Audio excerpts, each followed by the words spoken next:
ذرا سوچئے، غصے کا وہ ایک لمحہ، بس ایک لمحہ، جب انسان کہتا ہے کہ اس کے ضبط کے سارے بندھن ٹوٹ گئے اور ایک جان چلی گئی۔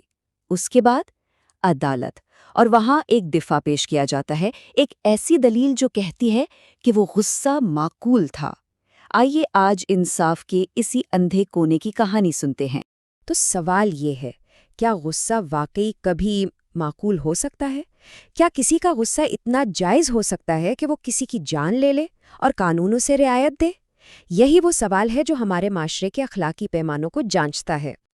دیکھیے، قانون کی کتابوں میں نا ایک راستہ موجود ہے۔ اسے کہتے ہیں لیگل پرووکیشن، یعنی قانونی اشتعال انگیزی۔ یہ ایک طرح کی رعایت ہے، ایک جواز جو یہ کہتا ہے کہ اگر کسی کو اتنا اشتعال دلایا گیا کہ اس نے جذبات کی رو میں بہہ کر کسی کو مار دیا تو اس کا جرم قتل نہیں بلکہ کچھ کم سمجھا جائے گا۔ لیکن اس کی ایک شرط ہے، اور وہ یہ کہ اشتعال کافی ہونا چاہیے۔ لیکن یہ کافی اشتعال کیا ہے؟ اس کا فیصلہ کون کرتا ہے؟ بس یہیں سے کہانی کا وہ رخ شروع ہوتا ہے جہاں انصاف کی آنکھوں پر بندھی پٹی تھوڑی سی کھسکنے لگتی ہے، اور قانون کا دوہرا معیار ہمارے معاشرے کے چھپے ہوئے تعصبات کا آئینہ بن جاتا ہے۔ اب ذرا ان دو کہانیوں کو دیکھیے۔ ایک طرف وہ شوہر ہے جسے اپنی بیوی پر غصہ آیا، اس کی غیرت کو ٹھیس پہنچی اور اس نے جان لے لی۔ قانون اکثر اس کے غصے کو کلاسیکی اور کافی اشتعال مان لیتا ہے۔ دوسری طرف الزبتھ ایسکلونا کی کہانی ہے، ایک غریب تنہا ماں جو خود بدسلوکی کا شکار تھی اور شدید دباؤ میں آ کر اس نے اپنی بچی پر ہاتھ اٹھا لیا۔ اس کے عمل کو وحشیانہ کہا گیا، اس کے سالوں کی تکلیف کو کوئی جواز نہیں مانا گیا۔ کیوں؟ کیا ایک مرد کی غیرت ایک عورت کی برسوں کی اذیت سے زیادہ بھاری ہے؟ یہ وہ سوال ہے جو ہمارا انصاف کا نظام ہر روز پوچھتا ہے، اور شاید خاموشی سے اس کا جواب بھی دے دیتا ہے۔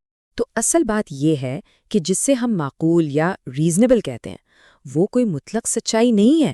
وہ تو ہماری ثقافتی تعصبات، ہماری روایات اور ہماری اپنی بنائی ہوئی کہانیوں کا عکس ہے۔ اس کا مطلب یہ ہوا کہ قانون کا ترازو کھیل شروع ہونے سے پہلے ہی ایک طرف جھکا ہوتا ہے۔ اچھا، یہ پورا کا پورا دفاع جو ہے نا، یہ ایک خیال پر کھڑا ہے، بلکہ یوں کہیں کہ ایک افسانے پر کہ انسان غصے میں اپنا قابو کھو دیتا ہے۔ لیکن کیا واقعی ایسا ہوتا ہے؟ کیا ہمارے جذبات ایسی بے لگام آندھیاں ہیں جن کے سامنے ہم بالکل بے بس ہیں؟ یہاں ماہر نفسیات سٹیون مورز اس افسانے کو توڑتے ہیں۔ وہ کہتے ہیں جسے ہم قابو کھو دینا کہتے ہیں نا، وہ اصل میں ایک مشکل انتخاب سے فرار ہے، تشدد نہ کرنے اور غصے کی تکلیف کو سہے جانے کا انتخاب۔ وہ انتخاب ہمیشہ موجود ہوتا ہے، ہم بس اپنی ذمہ داری سے بچنے کے لیے ایک مشکل چوائس کو مجبوری کا نام دے دیتے ہیں۔ سوچیں تو، جذبات کوئی باہر سے حملہ کرنے والی چیز نہیں ہے، وہ تو ہمارے اندر سے ہی اٹھتے ہیں، ہمارے خیالات سے، ہمارے عقائد سے۔ اور اگر ہم اپنے سوچنے کا انداز بدل سکتے ہیں تو ہم اپنے جذبات کو سمجھنا اور سنبھالنا بھی سیکھ سکتے ہیں۔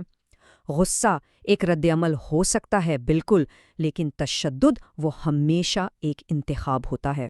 تو بات یہاں آ کے رکتی ہے کہ اگر غصے پر قابو پانا ممکن ہے اور قانون پھر بھی اس کے لیے بہانے دیتا ہے، تو سوال یہ پیدا ہوتا ہے کہ جب کوئی شخص اپنی کمزوری کی ذمہ داری اٹھانے سے انکار کرتا ہے تو اس کی قیمت کون ادا کرتا ہے؟ اس سلسلے میں فلسفی یوٹم بینجمن کی ایک کہانی سنیں۔ ایک شخص ہے، اسے ایک ڈرائیور کی ضرورت ہے۔ وہ یہ سوچتا ہے کہ اگر اس نے کسی خاتون کو نوکری پر رکھا تو ہو سکتا ہے کہ وہ خود پر قابو نہ رکھ سکے، لہٰذا اپنی حفاظت کے لیے وہ یہ فیصلہ کرتا ہے کہ وہ کسی عورت کو یہ نوکری دے گا ہی نہیں۔ اب بظاہر تو یہ ایک بڑا ذمہ دارانہ قدم لگتا ہے نا؟ وہ شخص خود کو ایک غلطی سے، ایک گناہ سے بچا رہا ہے، لیکن کیا یہ واقعی اخلاقی طور پر درست ہے؟ ذرا ایک لمحے کو سوچئے۔ یہی وہ نقطہ ہے جسے بینجمن بے نقاب کرتے ہیں۔ وہ کہتے ہیں کہ اس شخص کے اس فیصلے کا مطلب یہ ہے کہ وہ اپنی کمزوری کی قیمت اس عورت سے وصول کر رہا ہے، وہ عورت جسے اس نے قابلیت کی بنیاد پر پرکھنے سے ہی انکار کر دیا۔ یہ ہے پریمپٹیو وکٹم بلیمنگ، یعنی مظلوم کو پہلے سے ہی قصوروار ٹھہرا دینا۔ اس شخص نے اس خاتون کو ایک اہل امیدوار نہیں بلکہ ایک آزمائش کے طور پر دیکھا۔ اس نے اپنی اخلاقی کمزوری کا سارا بوجھ اس عورت کے کیریئر پر ڈال دیا اور اسے ایک موقع سے ہی محروم کر دیا۔ اور یہ بات ہمیں اس پوری بحث کے سب سے گہرے اور اہم سوال تک لے آتی ہے کہ ہماری اصل اخلاقی ذمہ داری آخر ہے کیا؟ دیکھیں، مقصد صرف اپنی بری خواہشات پر پہرے بٹھانا نہیں ہے۔ اصل مقصد تو یہ ہے کہ اپنے کردار کو اتنا بلند کیا جائے کہ ایسی خواہشات پیدا ہی نہ ہوں۔ بات صرف سیلف کنٹرول کی نہیں، بلکہ ایک ایسا انسان بننے کی ہے جسے سیلف کنٹرول کی ضرورت ہی نہ پڑے۔ یعنی ایک انسان کا فرض یہ ہے کہ وہ اپنی کمزوریوں کے گرد دیواریں کھڑی نہ کرے، بلکہ اپنی خوبیوں کو پروان چڑھائے۔ ایک ایسا مہذب، ایک ایسا قابل احترام شخص بنے جس کے ساتھ کام کرتے ہوئے کسی کو خوف محسوس نہ ہو۔ تو حقیقی ذمہ داری کا مطلب اپنی خامیوں کو تسلیم کر کے دوسروں کو ان کے مطابق ڈھلنے پر مجبور کرنا نہیں ہے، بلکہ ان خامیوں کو دور کرنے کے لیے مسلسل خود پر کام کرنا ہے۔ اپنی کمزوری کی قیمت دوسروں سے وصول کرنا، یہ اخلاقی بزدلی کے سوا کچھ نہیں۔ تو آخر میں یہ سوال ہم سب کے لیے ہے، جب کوئی معاشرہ، اس کا قانون، اس کی کہانیاں تشدد کے لیے بہانے اور جواز گھڑتی ہیں، تو یہ مظلوموں کو کیا پیغام دیتا ہے؟ اور اس سے بھی زیادہ خوفناک سوال یہ ہے کہ یہ مجرموں کو کیا سکھاتا ہے؟ اگر یہ کہانی آپ کے دل کو چھو گئی ہے تو ویڈیو کو لائک کریں، سبسکرائب کریں، شیئر کریں اور اپنے خیالات کا اظہار کامنٹ باکس میں ضرور کریں، کیونکہ خاموشی بھی کبھی کبھی ظلم کا ساتھ بن جاتی ہے۔